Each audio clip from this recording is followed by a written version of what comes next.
السلام عليكم ورحمة الله وبركاته. إلهي سبحانه وتعالى بما هذا الكومين كريم وحان كما دعينا لنا كعلماء أهان مرتقاتك إن نلكو شرفين كسوق بقلنا كنا كان قيمة بدن كنت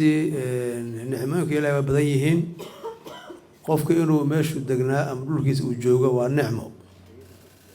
دينتنا المقدس كاه waxay ku dartay dhibaatooyinka dhaca in dadka laga saaro meeshay deganaayeen waxayna ku xijisay in qofka dhiiggiisa la daadiyo iyo qofkoo la barakiciyo la isku xijiyey thumma antum haulaa'i taqtuluuna anfusakum wa tukhrijuuna fariiqan minkum min diyaarihim bilidn waxaa le idinka isdilahaya dadkana barakicinaya marka dadkoo la dilo iyo dadkoo laga saaro guryahooda laba dambi waaweyn oo la isku xijiya laga soo qaaday maxaa yeelay qofka haddii la barkaciyo qofku hadduu barakaco qof wuxuu ahaanayaa noloshiisa mar kale bilaabahaya qofku wuxuu waayahayaa systemka ku noola buu waayahayaa marka hataa qofka waxaa lumahaya qofka hataa cibaadada ka lumaysa masjidkii baa ka lumahaya adinkii baa ka lumahaya wuxuu cunayay oo xalaasha ah baa ka lumahaya marka qofka nolol cusub buu bilaabaya walidaalika aan ka culamo ahaan runtii dhib badan baan waxaa naga soo gaaraya ama warka aan ku helaynaa dadka barakacayaasha inay yihiin dadka u nugul dhibaatooyinka xagga amni waa la sheegay saas oo kale xagga akhlaaqda iyo maaragtay sida loo baahay waa garanaysaan dad lagu tacadiyay noqonayaan dad u nugul in si xun loola dhaqmo ayay noqonayaan dad waxay noqonayaan baahiyo badan ka imaanayaan xaggooda marka dalkiiyo sidiisa guud ahaanba markii hore iska mushkilaysanaa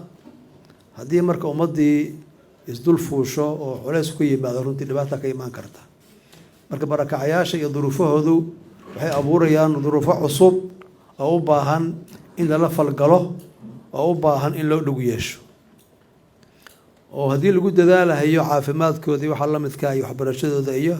in lagu dadaalo xataa waxbarashada xagga diinta dugsi qur-aan loo sameeyo meelay ku tukadaan maxaanku loo sameeyo culummo wacdisa loogu talagalo runtii ayadana waa soo jeedayna insha allahu tacaala marka in loo feejignaado baahidooda xagga nolosha iyo xagga cuntada iyo xagga caafimaadka iyo xagga cibaadada iyo xagga waxbarashada guud ahaanba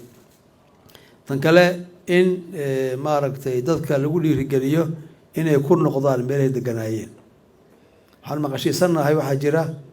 dad ku dhiirigelina dadka inay iska joogaan magaalooyinka oo meelaha lagu masruufo oo dadka kaar loo qaybiyo oo dadku inaysan shaqaysan la barayo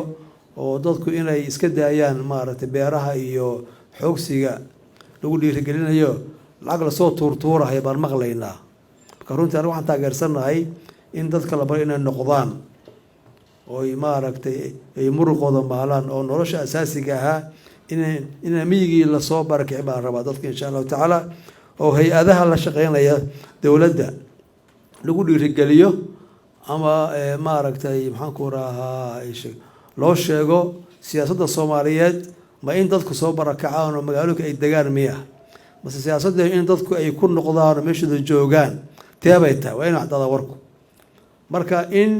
maaragtay miyigii noloshana ku taagnayd in lasoo barakiciyo iyo beerihii iyo xool-dhaqatadii oo magaalo laisku yimaadaa ma danbay noo tahay mayaan filaya marka waxaan soo jeedin runtii in maaragtay aan loo dayn hay-adahaas oo laga yaabo inay maxaanku aysan ogeynba waxana anfacaya iyo waxana dhibaya waana mahadsantiin jasaakum allahu khayr wassalaamu calaykum waraxmat ullahi wabarakaatu